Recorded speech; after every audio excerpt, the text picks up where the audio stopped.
ଆସନ୍ତୁ ଆଜି ଆମେ ଏକାଠି ଏମିତି ଏକ ସ୍ଥାନର କାହାଣୀ ଶୁଣିବା ଯାହା କେବଳ ଭାରତର ନୁହେଁ ବରଂ ସାରା ବିଶ୍ୱର ସବୁଠାରୁ ପୂଜନୀୟ ଆଉ ରହସ୍ୟମୟ ମନ୍ଦିର ଭିତରୁ ଗୋଟିଏ। ଆମେ କଥା ହେବା ଜଗତର ନାଥ ଜଗନ୍ନାଥଙ୍କ ବିଷୟରେ। ତ ସବୁଠୁ ବଡ଼ ପ୍ରଶ୍ନ ହେଉଛି, ଏହା କେମିତି ସମ୍ଭବ? ଗୋଟିଏ ମନ୍ଦିର ଏକା ସାଙ୍ଗରେ ଇତିହାସର ଏକ ପକ୍କା ପ୍ରମାଣ ଆଉ ଏକ ଅସରନ୍ତି ଦିବ୍ୟ କାହାଣୀର ଘର କେମିତି ହେଇପାରେ?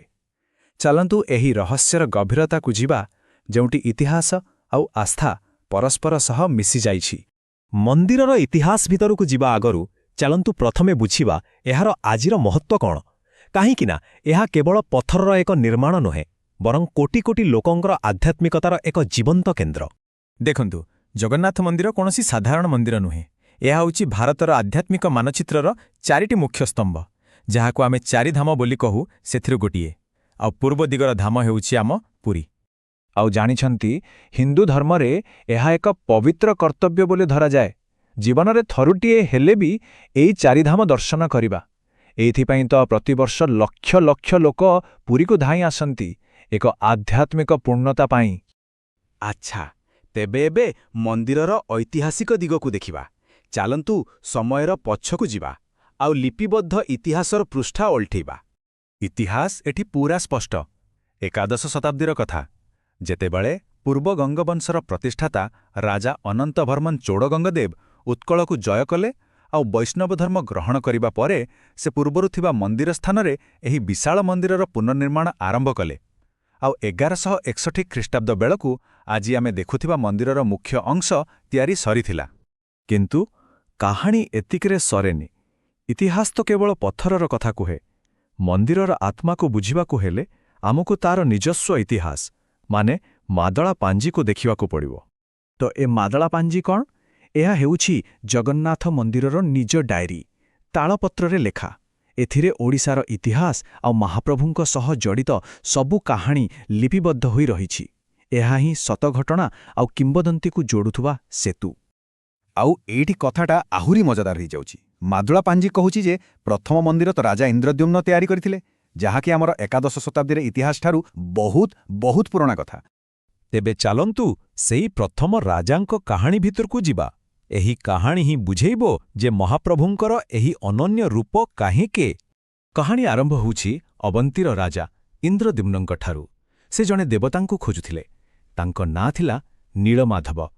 ଏହା କୌଣସି ରାଜ୍ୟ ଜୟ କରିବାର କଥା ନଥିଲା, ବରଂ ଥିଲା ଜଣେ ଭକ୍ତର ଭଗବାନଙ୍କୁ ପାଇବାର ଏକ ଆଧ୍ୟାତ୍ମିକ ଯାତ୍ରା। ପ୍ରଥମେ ତ ରାଜା ବିଫଳ ହେଲେ, କିନ୍ତୁ ତାପରେ ଭଗବାନ ବିଷ୍ଣୁ ନିଜ ସ୍ୱପ୍ନରେ ଆସି କହିଲେ, ପୁରୀ ସମୁଦ୍ର କୂଳକୁ ଯାଅ, ସେଠି ଏକ ଦିବ୍ୟ କାଠ ଭାସୁଥିବ। ରାଜା ସେଇଆ କଲେ। ଆଉ ତାପରେ ଦେବଶିଳ୍ପୀ ବିଶ୍ୱକର୍ମା ନିଜେ ଜଣେ ବୁଢ଼ା ବଢ଼ଇ ବେଶରେ ଆସିଲେ। ସେ କହିଲେ, ମୁଁ ମୂର୍ତ୍ତି ତିଆରି କରିବି, କିନ୍ତୁ ଗୋଟିଏ ସର୍ତ୍ତ, କବାଟ ବନ୍ଦ ରହିବ ଆଉ କାମ ନ ସରିବା ଯାଏଁ କେହି ଖୋଲିବେନି। ହେଲେ 2 ସପ୍ତାହ ପରେ ଯେତେବେଳେ ଭିତର କିଛି ଶବ୍ଦ ଆସିଲାନି, ରାଣୀ ବ୍ୟସ୍ତ ହୋଇପଡ଼ିଲେ। ତାଙ୍କ କଥାରେ ରାଜା କବାଟ ଖୋଲିଦେଲେ ଆଉ ଯାହା ଦେଖିଲେ, ବଢ଼ଇ ଅନ୍ତର୍ଧାନ ଆଉ ସାମ୍ନାରେ 3ଟି ଅଧାଗଡ଼ା ମୂର୍ତ୍ତି, ବିନା ହାତରେ। ଏହି ଘଟଣା ହିଁ ମହାପ୍ରଭୁଙ୍କ ଏହି ରୂପର ପବିତ୍ର କାରଣ। ଆଉ ଏହି 3 ମୂର୍ତ୍ତି ହେଉଛନ୍ତି ମହାପ୍ରଭୁ ଜଗନ୍ନାଥ, ତାଙ୍କ ବଡ଼ଭାଇ ବଳଭଦ୍ର ଆଉ ଭଉଣୀ ସୁଭଦ୍ରା। ଆଉ ଗୋଟେ ଖାସ୍ କଥା ହେଉଛି, ଅନ୍ୟ ହିନ୍ଦୁ ଦେବତାଙ୍କ ପରି ଏମାନେ ପଥର ବା ଧାତୁର ନୁହନ୍ତି, ବରଂ ପବିତ୍ର ନିମକାଠରେ ତିଆରି। ଏହା ଆମକୁ ଆଦିବାସୀ ପରମ୍ପରା ସହିତ ଯୋଡ଼େ, ଯେଉଁଠି କାଠ ଖୁଣ୍ଟକୁ ପୂଜା କରାଯାଉଥିଲା। ଆଉ ସେଇଥିପାଇଁ ତ ପ୍ରତି 12 କି 19 ବର୍ଷରେ ଥରେ ନବକଳେବର ହୁଏ, ଯେଉଁଠି ପୁରୁଣା ବିଗ୍ରହଙ୍କ ସ୍ଥାନରେ ନୂଆ ବିଗ୍ରହ ସ୍ଥାପନ କରାଯାଏ।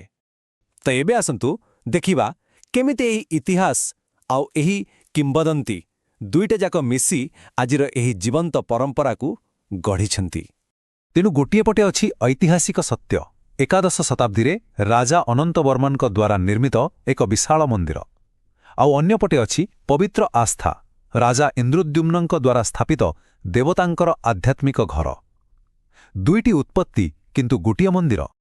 ଆଉ ଏହାର ସବୁଠୁ ବଡ଼ ପ୍ରମାଣ ହେଉଛି ଆମ ବିଶ୍ୱ ପ୍ରସିଦ୍ଧ ରଥଯାତ୍ରା।